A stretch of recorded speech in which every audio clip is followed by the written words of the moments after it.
Okay, YouTube friends,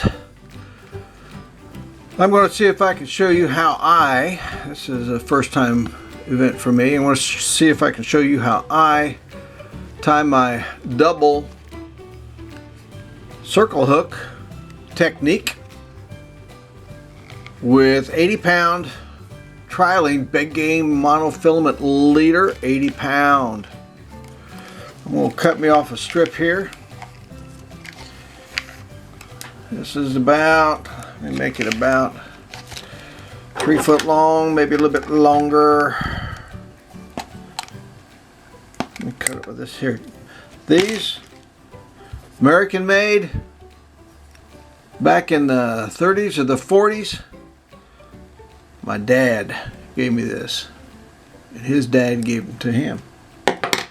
Good ones, good ones. Okay, double circle hook.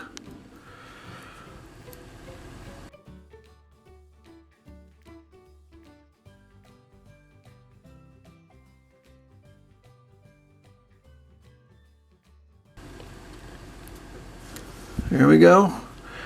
Thread it through one, and thread it through the other.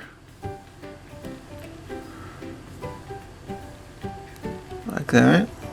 Hope you can see this. If you can't, I'll do another one. Now, this is the part that gets a little confusing.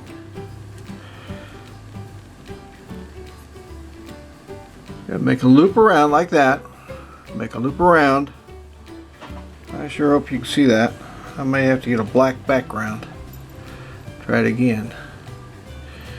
Then you take the tag end, that's what this end is called, the tag end. Flip it through both of those loops. About, if you can do it 5 times, do it 5 times. Okay? And what I do, even when I use my teeth when I'm out in the boat, and you should wet this right here so it'll slide a little easier. I'm going to put some moisture on it there, pull that a little bit, and then take this and pull it tight.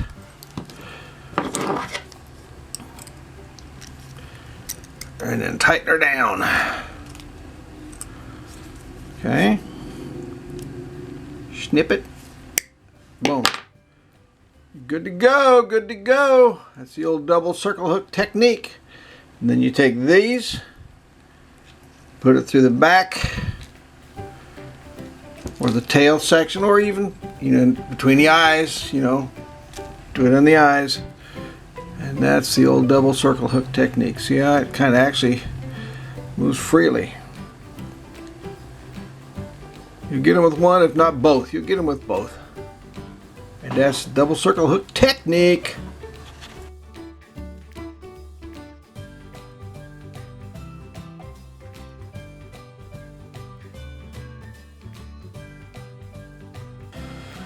Okay, lesson for today, boys and girls. Fishing friends and fanatics. We're going to properly snell a hook the way I do it. Other people probably have different ways to do it, but I'm going to show you how I do it. I'm going to take this 80-pound trilene monofilament leader, about, I would say 3 feet. We'll snell this hook.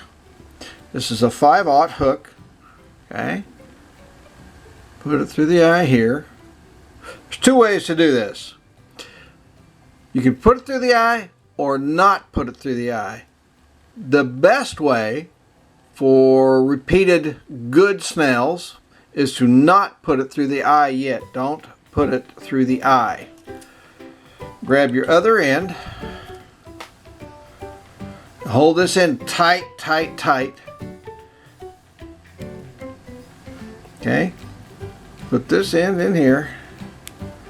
Begin your wrap.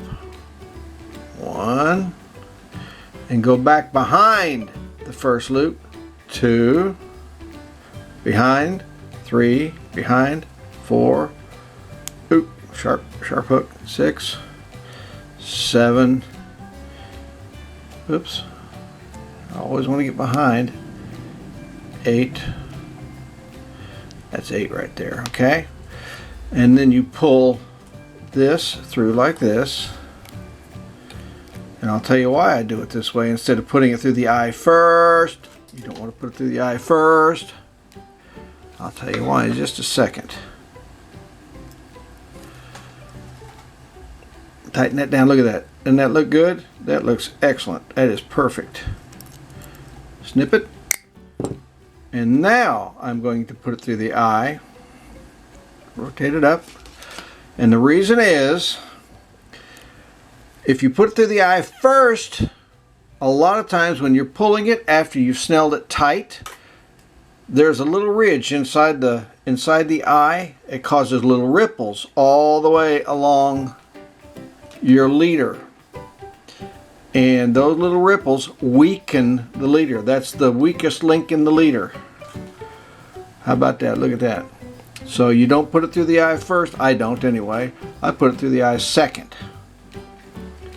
Nice looking, really nice looking Snell there.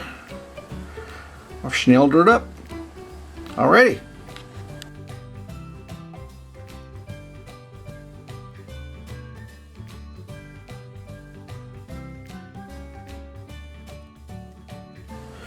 Well, and while I am at it, let me go ahead and show you how I put the swivel on.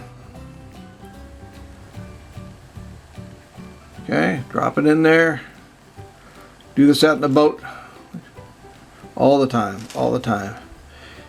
Take it, loop it back around like that. You're going to put it through here 5 times. 1, 2, 3. I said 3. There we go. 4, and the 5th one is always hard to do. Sometimes I'll settle for 4 if I'm in a hurry, if I'm in a rush. Okay, grab a hold of that, wet it, pull it. Now pull it again. See how she tightens up down there? Yeah, buddy. And give it a little bit more of a tug. There we go. Snip that off. And that's how you do the swivel end. I believe that's called a Uni-knot. That's called a Uni-knot, folks. You can rotate. You betcha.